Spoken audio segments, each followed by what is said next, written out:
Tadi sudah kita bahas mengenai larangan Undang-Undang Nomor 5 Tahun 99, kemudian tujuannya yang pertama untuk menjaga kepentingan umum, meningkatkan efisiensi ekonomi, mewujudkan iklim usaha kondusif, mencegah pemusatan ekonomi guna mewujudkan demokrasi ekonomi, menciptakan suasana persaingan dan berkeadilan tanpa kecurangan, kemudian meniadakan kesempatan berusaha subjek hukum yang lain yang berarti pula menentang amanah Undang-Undang Dasar, kebanyakan merugikan semua pihak. Jadi monopoli ini dilarang karena meniadakan kesempatan berusaha subjek hukum lain yang berarti pula menentang amanah Undang-Undang Dasar dan kebanyakan merugikan semua pihak. Sekarang pertanyaannya, ada nggak sih di Indonesia ini pelaku usaha yang memonopoli satu sektor atau satu jenis usaha? Ada, jawabannya ada. Jadi tidak semua praktek monopoli itu dilarang ya. Tadi kan sesuai dengan judulnya itu larangan praktek monopoli dan persaingan usaha tidak sehat. Jadi yang dilarang itu adalah praktek monopoli yang mengakibatkan persaingan usaha tidak sehat.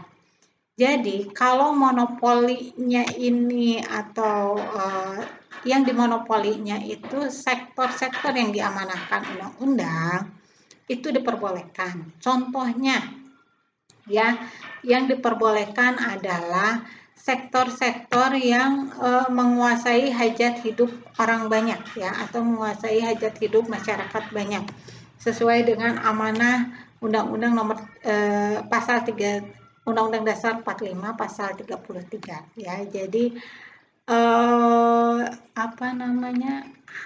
segala sesuatu yang menguasai hajat hidup orang banyak itu dikuasai oleh negara. Contohnya apa?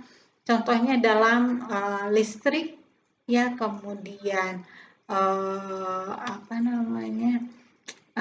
air, kemudian minyak. Nah, hal-hal yang menyangkut atau yang menguasai hajat hidup orang banyak itu wajib dikuasai oleh negara dan dipergunakan sebaik-baiknya untuk kepentingan rakyat banyak ya. Contohnya tadi misalnya masalah atau sektor minyak ya, kayak seperti bensin, solar gitu ya, dan itu Pertamina ya, itu kan dikuasai oleh negara. Ini tujuannya adalah agar harga dari tujuannya kenapa sektor misalnya Pertamina ini adanya di negara, dikuasai oleh negara. Tujuannya agar harga itu merata dari Sabang sampai Merauke. Di seluruh wilayah Indonesia itu tidak ada harga yang berbeda atau jomplang ya. Nah, itu tujuannya. Jadi monopoli ini diperbolehkan selama ada amanah undang-undang dan tidak mengakibatkan persaingan usaha tidak sehat. Tapi kalau monopoli ini misalnya memonopoli dalam satu sektor itu mengakibatkan persaingan usaha tidak sehat, maka itu yang dilarang dalam Undang-Undang Nomor 5 Tahun 99. Oke, nah sekarang dari tadi ngobrolin mengenai persaingan usaha tidak sehat. Apa sih definisi persaingan usaha tidak sehat? Persaingan usaha tidak sehat yaitu persaingan antar pelaku usaha dalam menjalankan kegiatan produksi atau pemasaran barang atau jasa yang dilakukan dengan cara tidak jujur atau melawan hukum atau menghambat persaingan usaha itu sendiri. Ya, jadi persaingan usaha tidak sehat yaitu persaingan antar pelaku usaha dalam menjalankan kegiatan produksi, pemasaran barang atau jasa yang dilakukan dengan cara tidak jujur atau melawan hukum atau menghambat persaingan usaha itu sendiri. Ya. Kemudian ada yang namanya konspirasi usaha. Konspirasi usaha yaitu bentuk kerjasama pelaku usaha dengan pelaku usaha lain untuk menguasai pasar ya. Nah, dalam hukum persaingan usaha ini ada tiga jenis yang dilarang ya, yaitu ada perjanjian yang dilarang, ada 3 kategori ya. Yang pertama itu adalah perjanjian yang dilarang, kegiatan yang dilarang, dan posisi dominan. Apa saja sih yang termasuk ke dalam perjanjian yang dilarang? Ya, yang berkaitan dengan praktik monopoli atau persaingan usaha tidak sehat. Yang pertama contohnya oligopoli. Ya, oligopoli atau penguasaan produksi, ciri-cirinya oligopoli itu penguasaan produksi, penguasaan barang atau jasa, menguasai lebih dari 75% pangsa pasar satu jenis barang atau jasa tertentu. Ya.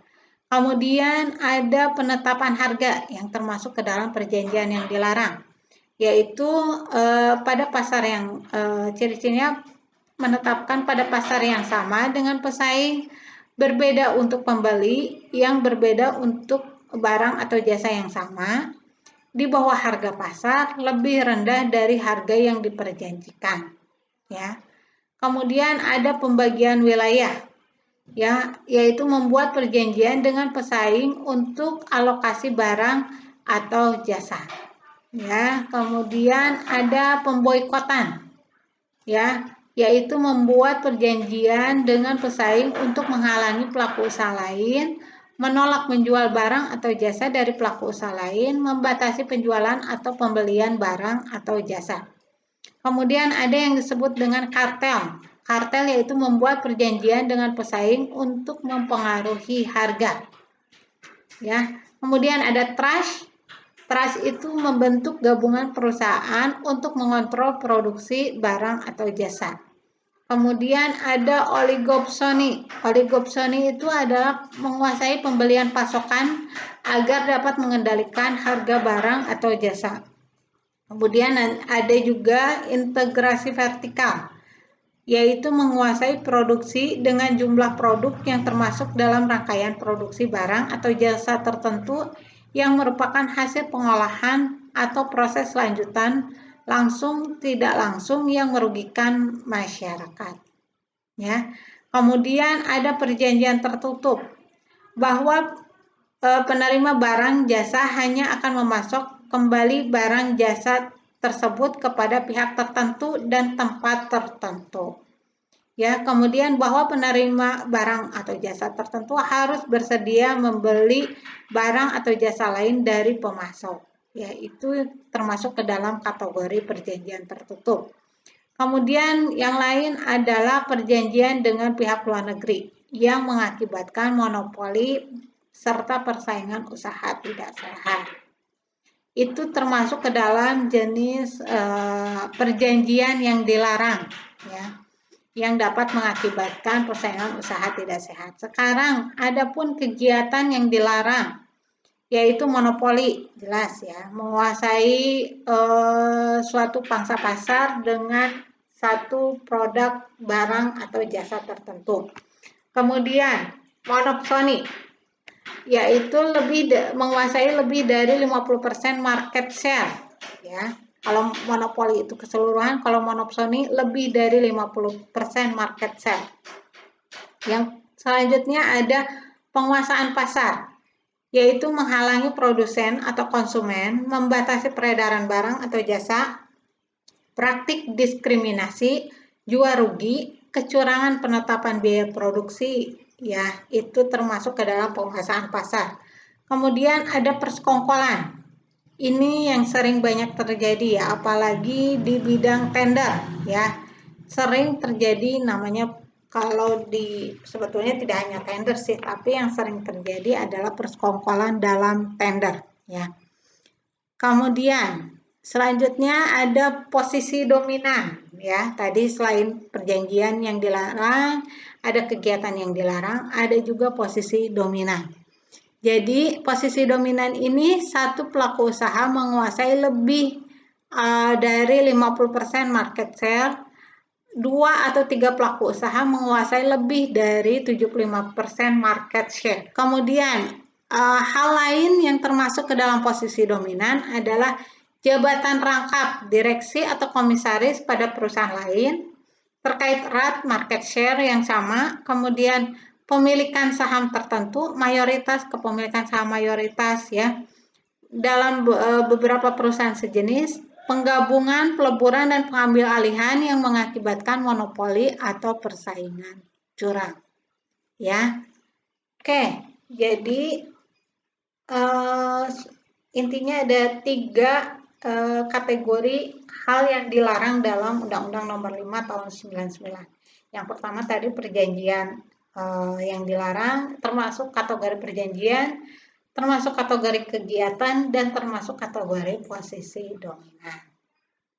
Oke, guys, segitu dulu mungkin materi untuk pertemuan hari ini. Nanti akan kita lanjutkan ke materi yang selanjutnya mengenai, kita akan bahas satu-satu dari mulai mungkin perjanjian yang dilarang itu tadi apa aja sih, kan banyak tuh. Nanti kita akan bahas satu-satu, misalnya oligopoli itu apa, kemudian perjanjian tertutup itu apa gitu. Kemudian nanti juga akan kita lanjutkan membahas mengenai kegiatan yang dilarang. Kan tadi ada sekongkolan tender, ada monopoli, ada monopsoni. Nah, itu kan termasuk ke dalam kegiatan yang dilarang. Kemudian nanti juga akan kita lanjutkan membahas mengenai apa itu posisi dominan. Posisi dominan misalnya tadi ada jabatan rangkap, ada kepemilikan saham tertentu, penggabungan, peleburan, dan pengambil alihan yang mengakibatkan monopoli atau persaingan tidak sehat. Nanti akan kita bahas. Kemudian kita akan bahas, kita akan lanjutkan dengan membahas apa itu KPPU. KPPU sebagai Komisi Pengawas Persaingan Usaha ya.